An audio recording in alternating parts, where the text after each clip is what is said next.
Hey, what's up, Street Talks? This is Eric from the Eric Street Photography blog. So I just wanted to give you some last thoughts of the Leica Q2 before I ship it off back to Leica. So my basic thoughts is this. So let me just kind of scroll it back to here. So first and foremost, I would say it is probably one of the most awesome cameras that I've personally shot with in a while. When the Leica Q2 initially came out, I was a little bit skeptical, but now with the Q2, when the Q1 I was a bit skeptical, with the Q2 they've made it pretty epic. So certain things I find that are pretty awesome. So it's a full frame camera, 28mm lens, which is ideal for street photography and everyday, and it has a macro mode. And so this has been really awesome because even when you're photographing food or whatever, being able to switch to macro and shoot way closer opens up so many new creative opportunities. And in terms of the autofocus, the startup times, it's been really fantastic. And even the simple thing that I found that's actually pretty fun is when you press this little button here, it unlocks the autofocusing mechanism. So when you're shooting, you could essentially use zone focusing, so pre-focusing to a certain distance, like 1 meter. And so let's say your camera is at f16 or something like that, everything from about 0.7 meters all the way up to 2 meters is going to be in focus. And this is just really beneficial for street photography. And also one thing that I think the biggest innovation in the camera that a lot of people don't realize is this little crop mode. So the way you turn on the camera, this on and off switch here, it feels super nice and clicky, it feels awesome, and even the tactile feedback of the button. So let's say you're shooting photos, right? And I'm in the backyard here. You just press this little thumb button in the top right corner to crop in, and so by default it's 28mm lens. You push this button once, now it's 35mm crop mode, then it's 50mm crop mode. You press it again, now it's 75mm crop mode. And when you take a look at the images,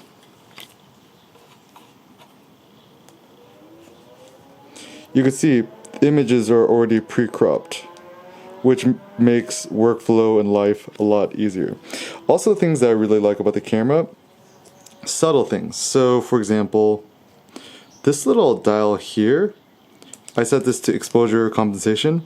It's quite possibly one of the most satisfying clicking buttons ever, and even you could push this button here.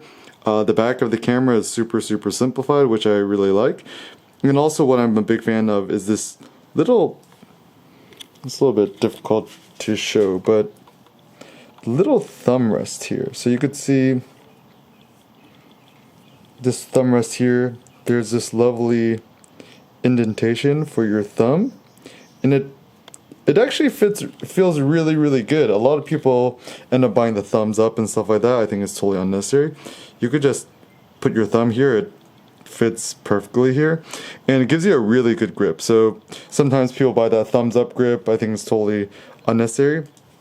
Also, small things that I noticed about the camera, which is I love from a design perspective. Even this button here, you push that little button and it actually pops out to adjust the dye proctor. And it's a very subtle little design detail, but it really shows that Leica they really care a lot about their design. So that's something I really appreciate just from a aesthetics perspective. So you could push that in and it's all good. And also something that I totally didn't anticipate that I love about the camera, and I really do, is it's quite possibly one of the most beautifully designed bottom of the cameras that I've witnessed. So the way to open up the SD card is you push it up, and it nice, satisfying, and you could take out the SD card. And the bottom of this little mechanism here, it's this beautiful aluminum or metal, I don't know what it is, and it just feels really good. And I mean, for the most part, you would think that this kind of design thing doesn't really matter because, you know, it's just the bottom of the camera. But, you know, I still remember the Steve Jobs quote, use good wood on the back of cabinets, because that's just kind of an artistic, aesthetic thing. and every time you close it, it just feels really good. And also a subtle thing like this little clip here. So the way to take out the battery, this is actually pretty interesting. You click it, and you can see it pops up a little bit, but you cannot immediately pull it out. You have to tap it once, and then it unlocks this mechanism, and then you could take out the battery. And see, you could push it in, it sits flush. And the biggest innovation of this, I realized, is that you don't need a bottom cover anymore. So everything is, and then, you know, when you first learn it, it's like the secret handshake that seems a little bit silly, but it actually works really, really well because once you pop it back in, it feels really good. And also, this little mechanism, I don't know what this is milled out of, but it feels amazing. And if you just look at the details, it's pretty awesome. Like, they really care a lot about the design. It's something that I think is in such it's mattering more and more, but I think essentially at this point when you're paying for a Leica, you're really paying for the design. Now let's see if you could see through the viewfinder. You can't really see through it, but anyways, one thing that I actually really love about the camera, it's a little bit hard to see here in the video, but when you're shooting photos just using the back of the LCD screen, whatever, the LCD screen is like quite possibly one of the most beautiful LCD screens I've used on almost any camera. The colors are vibrant, they're rich, they look awesome. The electronic viewfinder is good too. I didn't find myself using it too much. The menu systems have been a lot simplified, so generally the way that I've been shooting with it, I've just been shooting JPEG, film style vivid. It looks really good. And under film style settings, under vivid, I have the contrast set to high, sharpness set to high, and saturation set to high. And just the JPEGs that come out of this camera are awesome. And you could see, generally speaking, I just keep the auto ISO, that works fine. I just keep the white balance to daylight. That's how the camera came, and I'm like, oh, it looks pretty good, so I just kept it there. Just keep all these on default. And JPEG resolution, shooting large JPEG. And this is really cool. So if you look at the numbers, 47, 30, 15, 7, that essentially means 28 millimeter full frame. It's 47 megapixels. You push this button here, it becomes crop mode to 35 millimeters, then it's 30 megapixels. Then you press it again for 50 millimeter crop, that's 15 megapixels. Press it another time for 75 millimeter, then it's 7 megapixels, which is actually big enough for printing. So that's, to me, that's pretty amazing. And in terms of just the usability of the camera, what I personally loved is when you're shooting with the photos, the buttons just feel so nice and clicky. Even subtle things like when you're shooting photos. So let's see. When you're pushing in the button halfway, it's got really fantastic haptic feedback. The autofocus is fast and accurate. And if you want to do exposure compensation, once again, this little thing here to make the scenes darker or brighter. And even as you're adjusting the exposure compensation, the haptic feedback from the scroll wheel is quite possibly one of the best design things. And that's why I realized about German design, which is great, is everything is sharp, precise, and tight. And that's why I heard that it's more fun to drive a Porsche race car than to drive any sort of Lexus or whatever. So yeah, everything's pretty awesome. In terms of settings, I just use to keep it AA mode, autofocus, and yeah, I think it's at this point, honestly, and I've also been shooting some 4K video with it. So you just push the center button a few times to go into movie mode, yep. And then you just push the button and you start recording a movie. And it shoots the cinema mode, which is 24 FPS, so you kind of have that nice cinematic view, and it shoots 4K. And the videos actually look pretty awesome. So the practical questions we might have is like, oh, is the camera worth the $5,000? I actually think it is. This is the thing that I find interesting, is that in theory you're almost getting like 4 lenses for the price of one, because you have 28 millimeter, 35 millimeter, 50 millimeter, and 75 millimeter.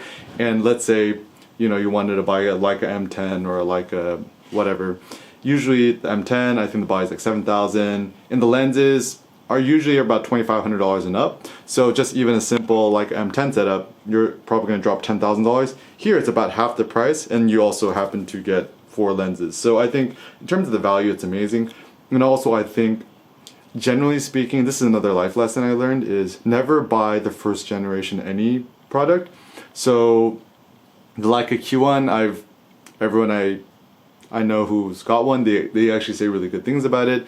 I was a little bit skeptical and suspicious of it. Now that Q2's out, I'm sure they've ironed out all the big issues, or they've also just really improved it. So yeah, at this point, you know, if you're looking for the ultimate camera, and this is Eric Kim's 2-camera rule, if you could afford to buy it, 2 of them in cash, then I think it's fine to, if you want to go buy it. Generally, I don't think anyone should ever buy a camera on credit or to borrow money to buy it. It just seems like a poor financial decision. Also, one thing that's, if you're more on a budget or you don't want to waste as much money, then actually right now might be a really good opportunity to buy a used Q1. I mean, you could probably buy it for about half price. What else? Oh, also other options, like even buying a used M240 or a used like M9, or even use M monochrome, the first edition. So I think, yeah, I really like is killing it with the design, the usability. And at this point, it's really less about the image quality, because all the cameras you buy are going to be fantastic image quality. Like the Sony A7R III or whatever, I'm sure the image quality is identical to this. At this point, you're paying more for the functionality, the design, the feel, the simplicity, the minimalism. So this is my theory, perhaps the future of photography and luxury cameras.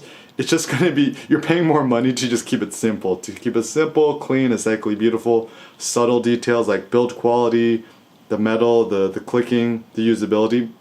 So don't buy the camera thinking that every single day you'll wake up, you'll be inspired to take more photos. You won't. But certainly if you're going to be focusing on street photography, travel photography, it's kind of, I don't really see it like an everyday camera. It's like a camera that, okay, you have the camera, like, okay, I'm going to shoot pictures today. Then it's really good for that. Otherwise, if you want an everyday camera, like what I have in my pocket, get a Ricoh GR version 2, or maybe even, I played with the new Ricoh GR3 for like a minute and I really liked it, or even picking up a new Ricoh GR3. Or also, you know, you could always just shoot with your phone. So these are my practical thoughts. What are your thoughts on the Q2? Whatever it may be. You think it's overrated, underrated? I actually think it's underrated. It's an amazing camera. Huge shout out to Alex for sending me the camera, to Leica for designing such an amazing thing. And yeah, more turbo thoughts to come. Thanks a lot for watching, guys. Peace out.